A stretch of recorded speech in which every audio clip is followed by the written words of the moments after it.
آج ہم اس عظیم شخصیت کا تذکرہ کرنے جا رہے ہیں جنہیں رسول اللہ صلی اللہ علیہ وسلم نے علم، شجاعت، تقوی اور عدل کا زندہ نمونہ قرار دیا۔ وہ ہستی جن کے بارے میں فرمایا گیا، میں علم کا شہر ہوں اور علی اس کا دروازہ ہے۔ ترمذی، مستدرک حاکم۔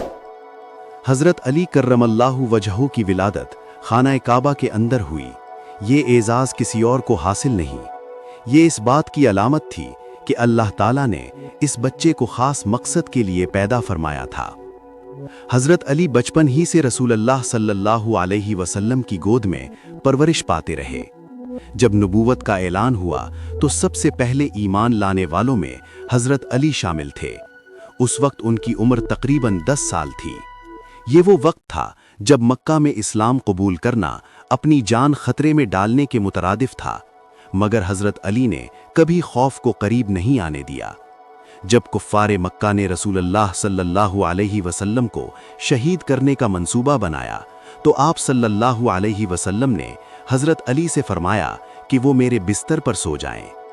سوچئے، ایک نوجوان جسے معلوم ہو کہ دشمن تلواریں لیے باہر کھڑے ہیں، پھر بھی وہ سکون سے سو جائے۔ یہ صرف بہادری نہیں تھی، یہ کامل یقین تھا اللہ پر۔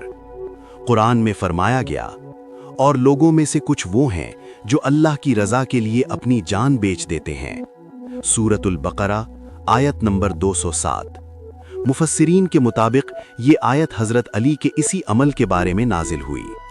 ہجرت کے بعد مدینہ میں رسول اللہ صلی اللہ علیہ وسلم نے مہاجرین اور انصار میں بھائی چارہ قائم فرمایا۔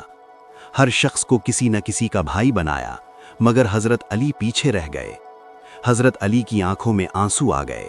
عرض کیا، یا رسول اللہ صلی اللہ علیہ وسلم، آپ نے سب کو بھائی دے دیا مگر مجھے نہیں۔ رسول اللہ صلی اللہ علیہ وسلم نے فرمایا، علی، تم دنیا اور آخرت میں میرے بھائی ہو۔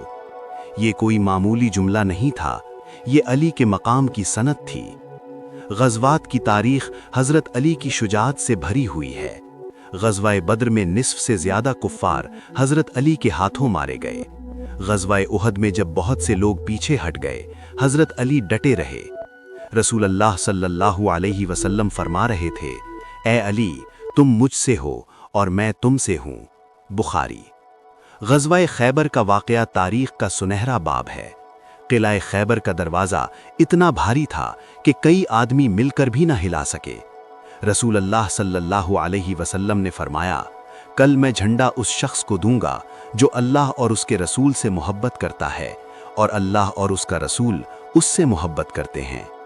اگلے دن جھنڈا حضرت علی کو دیا گیا۔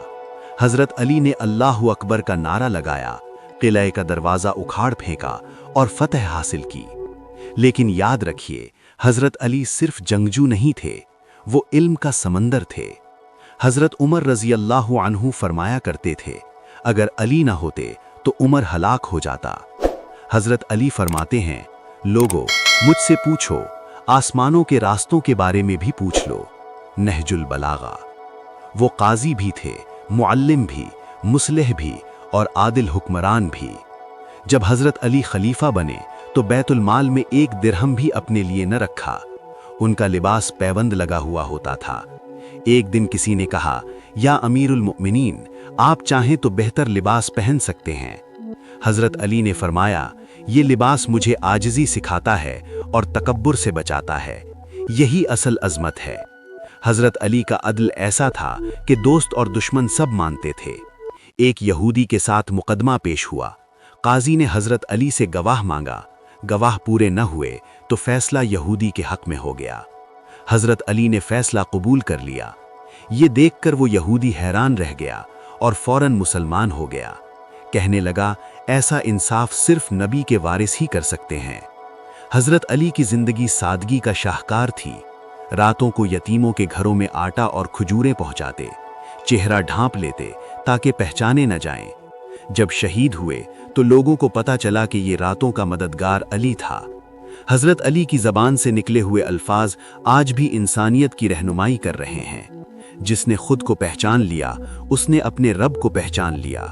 لوگوں کے ساتھ ایسے رہو کہ اگر تم مر جاؤ تو وہ تمہیں روئیں، اور اگر زندہ رہو تو تمہیں یاد کریں۔ حضرت علی کی شہادت بھی عبادت کی حالت میں ہوئی۔ فجر کی نماز کے لیے مسجد میں داخل ہوئے، سجدے میں تھے کہ زہر آلود تلوار سے حملہ کیا گیا۔ اس وقت بھی زبان پر یہ الفاظ تھے، فزت ورب الکعبہ، کعبہ کے رب کی قسم میں کامیاب ہو گیا۔ کیسی عجیب کامیابی ہے، نہ محل، نہ خزانہ، نہ تاج، نہ تخت، بس اللہ کی رضا۔